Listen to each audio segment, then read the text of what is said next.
जय हिंद विद्यार्थियों। पिछले लेक्चर में आपने बेरोजगारी के बारे में जाना था, समझा था। कितनी जनसंख्या बेरोजगारी के अंतर्गत है हमारे देश में, कितने लोग कार्य करने में सक्षम हैं, कार्य करने के इच्छुक हैं, कितने लोग कार्य कर रहे हैं और कितनी % बेरोजगारी है, इसके बारे में मैंने विस्तार से चर्चा की थी पिछले वीडियो में। इस वीडियो में मैं लेकर आया हूं कि कितने प्रकार की बेरोजगारी होती है। विद्यार्थियों, आज आप अगर इस लेक्चर को पूरा देखेंगे तो आपको एक एक चीज़ क्लियर हो जाएगी बेरोजगारी से संबंधित। विद्यार्थियों, सामान्य तौर पर जो बेरोजगारी होती है वो आपके सामने लिखी हुई है। सबसे पहले शहरी बेरोजगारी। शहरों में किस तरह की बेरोजगारी होती है? तो शहरों में शिक्षित यानी एजुकेटेड पर्सन ज़्यादा होते हैं, ज़्यादा लोग पढ़ाई करने के लिए शहरों में जाते हैं और वहीं से सबसे ज़्यादा शहरी बेरोजगार निकलते हैं।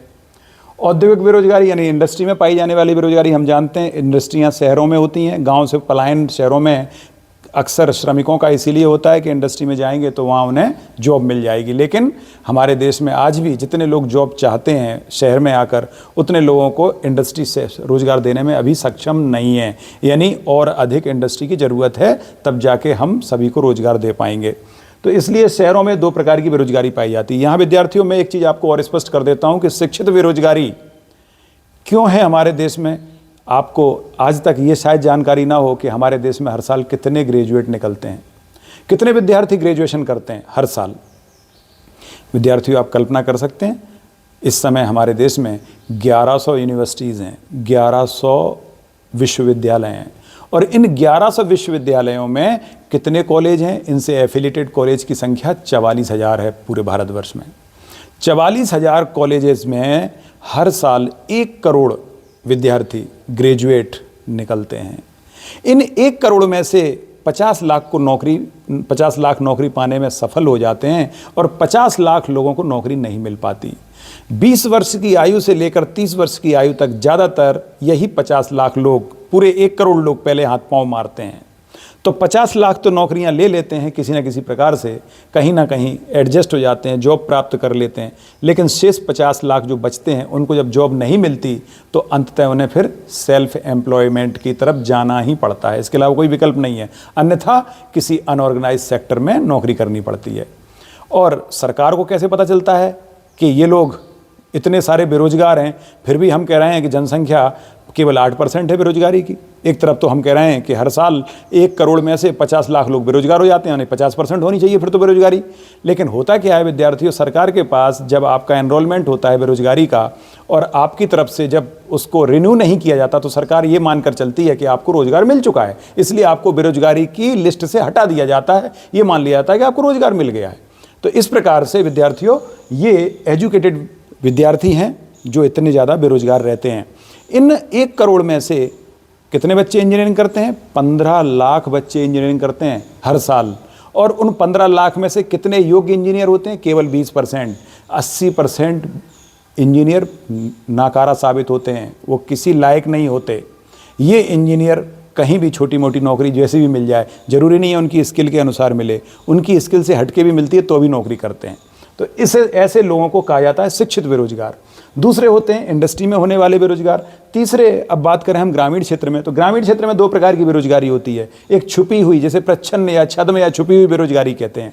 इसे इंग्लिश में डिस्गाइज्ड अनएम्प्लॉयमेंट के नाम से जाना जाता है। हम जानते हैं विद्यार्थियों कि अगर कोई व्यक्ति खेतों में काम करता है तो खेत में पहले पिताजी काम करते थे तो 5 एकड़ कृषि भूमि के काश्तकार हुआ करते थे। वो जब उनके 3-4 बेटे हो गए तो वो सारे के सारे वो भी खेती कर रहे हैं वही 5 एकड़ में।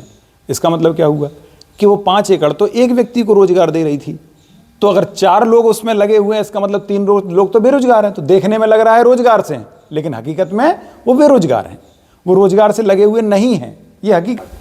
तो इस प्रकार से कृषि कार्य करने में ज़्यादातर लोग केवल देखने में लगता है रोजगार से लगे हैं, लेकिन उनकी उपादेयता है, उनकी एक प्रकार से उत्पादकता कुछ भी नहीं होती, शून्य होती है। इसलिए वो छिपी हुई बेरोजगारी के अंतर्गत आते हैं। परीक्षा में प्रश्न पूछा जाता है कि छिपी हुई बेरोजगारी किस सेक्टर में पाई जाती है, तो प्राइमरी सेक्टर के अंतर्गत यानी एग्रीकल्चर में पाई जाती है।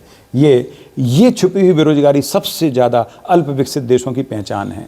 जितने भी जैसे अफ्रीकन कंट्रीज़ हैं वहाँ सबसे ज़्यादा छुपी हुई बेरोजगारी पाई जाती है, क्योंकि वहाँ की 75% आबादी, 80% आबादी केवल एग्रीकल्चर पर डिपेंडेंट है। जैसे कि भारत में आज़ादी के समय 73% आबादी एग्रीकल्चर पर निर्भर थी, तो उस समय भारत में सबसे ज़्यादा छुपी हुई बेरोजगारी पाई जाती थी।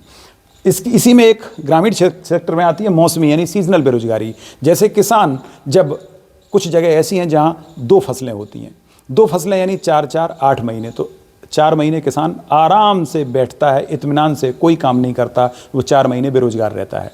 अगर कहीं एक फसल होती है साल भर में तो 8 महीने बेरोजगार रहता है। अगर कोई कुम्हार है तो वो बाकी समय घड़े बनाएगा, लेकिन कब घड़े बनाएगा? जब गर्मियाँ होंगी। गर्मियों में घड़े बिकेंगे, सर्दियों में तो बिकने से रहे, बारिश में बिकने से रहे, तो उस समय वो बेरोजगार कहलाएगा, वो सीजनल बेरोजगार है। अगर ईंट के भट्टे पे काम करने वाला व्यक्ति है तो पूरे बारिश के सीजन में ईंट के भट्टे बंद होते हैं, तो उस सीजन में वो काम नहीं मिलता उसको, तो बारिश के सीजन में ज़्यादातर लोग बेरोजगार हो जाते हैं। तो सीजनल बेरोजगारी ज़्यादातर बारिश के सीजन में अथवा गर्मी के सीजन में देखने को मिलती है। सर्दी के सीजन में कभी सीजनल बेरोजगारी नहीं होती है आमतौर पर। जैसे अब मैं कह सकता हूँ कि कुम्हार के घड़े सर्दियों में नहीं बिकेंगे, तो कुम्हार के लिए सर्दियों में सीजनल बेरोजगारी है, लेकिन ज़्यादातर बेरोजगारी गर्मियों में अथवा बारिश के सीजन में पाई जाती है। तो इसके बाद संरचनात्मक बेरोजगारी की बात करें, संरचनात्मक यानी स्ट्रक्चरल बेरोजगारी। इसका मतलब ये होता है कि जब देश में टेक्नोलॉजी का स्ट्रक्चर चेंज होता है, आज किसी फैक्ट्री में जो टेक्नोलॉजी काम कर रही थी, कल को उस टेक्नोलॉजी से बनने वाले उत्पाद की डिमांड कम हो जाती है, तो फिर कंपनी को क्या करना पड़ेगा? या तो नई टेक्नोलॉजी लेके आओ, और नई अगर नहीं लाए तो उस कंपनी को अपने काम बंद करने पड़ेंगे, फैक्ट्री में ताला डालना पड़ेगा, क्योंकि उसके द्वारा बने हुए उत्पाद अब बाजार में सेल नहीं हो रहे हैं। उससे अच्छे उत्पाद बाजार में आ चुके हैं, अपग्रेडेड आ चुके हैं, और कंपनी अपग्रेड करती है तो ठीक, और नहीं कर पाई तो उसे बंद होना पड़ेगा। इसी को कहते हैं संरचनात्मक बेरोजगारी। जब टेक्नोलॉजी का स्तर चेंज होता है तो संरचनात्मक बेरोजगारी आती है। भारत जैसे विकासशील देशों में सबसे ज़्यादा मात्रा में पाई जाने वाली बेरोजगारी यही है विद्यार्थियों। ये प्रश्न परीक्षा में कई बार पूछा गया है कि भारत में कौन सी बेरोजगारी सबसे ज़्यादा होती है, तो वो है संरचनात्मक बेरोजगारी। ये ग्रामीण क्षेत्र में भी होती है और शहरी क्षेत्र में भी होती है। ज़्यादातर ऐसी बेरोजगारी हर जगह पाई जाती है। इसके बाद फिर आती है घर्षणात्मक बेरोजगारी। घर्षणात्मक बेरोजगारी का मतलब क्या होता है? जब अभी मैंने कहा कि जब स्किल अपडेट होना होता है, तो अगर कंपनी ने, मान लीजिए कंपनी अपडेट नहीं कर पाई अपने आप को, तो फिर क्या होता है? कंपनी में ताला पड़ गया, जितने लोग रोजगार से थे सब बेरोजगार हो गए। लेकिन अगर कंपनी ने अपने आप को अपग्रेड कर लिया, नई टेक्नोलॉजी ले आई, तो फिर कर्मचारियों से भी तो अपेक्षा करेगी कि तुम भी तो अब नई ट्रेनिंग लो, नए सिरे से अब अपने आप को अपग्रेड करो। तो फिर विद्यार्थियों, ऐसे समय में जब लोग एक बिजनेस को छोड़कर दूसरे बिजनेस की तरफ पलायन करते हैं, अपनी स्किल को सुधारने के लिए कुछ समय तक ट्रेनिंग लेते हैं, प्रशिक्षण लेते हैं, उस दौरान वो बेरोजगार होते हैं, तो ऐसी बेरोजगारी को घर्षणात्मक या संघर्षात्मक, जिसमें संघर्ष करना पड़ता है लेबर को नई टेक्नोलॉजी लाने के लिए, नई टेक्नोलॉजी के हिसाब से अपने आप को अपग्रेड करने के लिए, दूसरे शब्दों में कहें अपनी लेबर स्किल को हायर करने के लिए स्ट्रगल करता है, ट्रेनिंग लेता है, उस दौरान बेरोजगार रहता है, उस समय घर्षणात्मक बेरोजगारी होती है।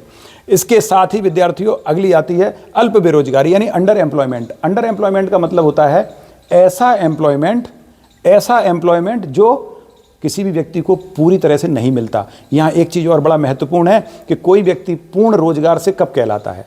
पूर्ण रोजगार का टाइम है 9 महीने यानी 273 दिन।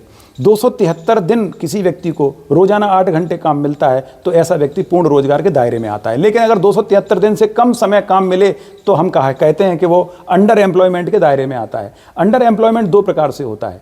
अगर आपको 273 दिन से कम काम मिल रहा है, यानी आप काम ज़्यादा करना चाहते हो लेकिन आपको काम उतना नहीं मिल रहा, तो आप अंडर एम्प्लॉयमेंट के अंतर्गत आते हो। दूसरी बात, आप जिस स्तर पर स्किल्ड हो उस स्तर का काम ना होकर छोटे स्तर का काम मिले, छोटी स्किल का काम मिले, आप काम तो कर रहे हो, मन मार के कर रहे हो। मन मार के कर रहे हो इसका मतलब भले ही 8 घंटे काम मिल रहा है लेकिन आप हायर स्किल के थे, आप ज़्यादा आपकी उत्पादकता और ज़्यादा अच्छी हो सकती थी, लेकिन आप लो प्रोडक्टिविटी के लिए काम कर रहे हो। तो ऐसे रोजगार को अल्प रोजगार कहा जाता है। तो ऐसे ये भी एक बेरोजगारी का प्रकार है कि आप अपनी योग्यता और क्षमता अनुसार जब आपको काम नहीं मिलता, योग्यता से कम स्किल वाला काम मिले और क्षमता से कम समय के लिए काम मिले, तो आप अल्प बेरोजगारी के दायरे में आते हो। अगली है चक्री बेरोजगारी यानी साइक्लिक। ये बेरोजगारी तब होती है जब इंडस्ट्री में पूरी दुनिया हर समय जीडीपी को बढ़ाने की कोशिश करती है। हर देश जीडीपी को बढ़ाने के दायरे में, तो हम देखते हैं एक समय ऐसा आता है पूरे विश्व स्तर पर तेज़ी का माहौल होता है, तेज़ी जिसे बूम कहते हैं। अगर इंडस्ट्री में बूम आता चला जाता है तो एक स्थिति ऐसी आती है, वहाँ पर स्टैग्नेशन आता है, ठहराव आ जाता है, और ठहराव के बाद फिर शुरुआत होती है रिसेशन की, फिर धीरे धीरे डाउनफॉल आता है, और जब वो रिसेशन लंबा चलता है तो उसे डिप्रेशन कहते हैं। तो ग्रेट डिप्रेशन अमेरिका में आया था 1929 में, जो 11 साल तक चला था। तब तक लोग बहुत सारे बेरोजगार हो चुके थे। जब बूम आता है तो इंडस्ट्री और अधिक प्रोडक्शन करने के लिए कर्मचारियों की नियुक्ति करती है, लोगों को रोजगार मिलते हैं, और जब यही अचानक एक स्थिति ऐसी आती है, कंपनियों द्वारा बनाया गया माल अब बिकता नहीं है, बाजार में उसकी डिमांड उतनी नहीं होती, तो वो रिसेशन शुरू हो जाता है। ऐसी स्थिति में फिर कंपनियां क्या करती हैं, अपनी प्रोडक्टिविटी को कम करने के लिए तालेबंदी शुरू कर देती हैं, कर्मचारियों की छटनी करनी शुरू कर देती हैं। उस समय एक बेरोजगारी पैदा होती है, जैसे कहते हैं चक्रीय बेरोजगारी। तो चक्रीय बेरोजगारी ये क्या होता है, ये पूरे उद्योग जगत में तेजी और मंदी के दौर चलते हैं, एक साइकिल चलता है, उस साइकिल के दौरान उत्पन्न होने वाली बेरोजगारी है। विद्यार्थियों, यही बेरोजगारी पाई जाती है विकसित देशों में। डेवलप्ड कंट्री जो होते हैं, विकसित देश, अमेरिका, यूरोप जैसी देश हैं, वहाँ पर यूरोप में जितने भी देश हैं, अमेरिका में जो देश हैं जो आगे हैं, चाहे यूएस हो चाहे कनाडा हो, वहाँ पर साइक्लिक अनएम्प्लॉयमेंट पाया जाता है। ये परीक्षा के लिए इंपॉर्टेंट है कि विकसित देशों में किस प्रकार की बेरोजगारी, तो आप कहेंगे चक्रीय। भारत जैसे विकासशील देशों में कौन सी बेरोजगारी, आप कहेंगे संरचनात्मक यानी स्ट्रक्चरल। और अल्प विकसित देशों में कौन सी बेरोजगारी, तो आप कहेंगे प्रच्छन्न, जो कि कृषि क्षेत्र में पाई जाती है। इस प्रकार विद्यार्थियों, ये पूरा डेटा हमने आपको दिया, ये बेरोजगारी के कितने प्रकार हो सकते हैं, इनसे संबंधित जो भी क्वेश्चन थे मैंने आपको बताने की कोशिश की। आशा करता हूँ विद्यार्थियों आपको लेक्चर अच्छा लगेगा। अगले लेक्चर में लेकर आऊँगा गरीबी पर लेक्चर दूंगा। जय हिंद।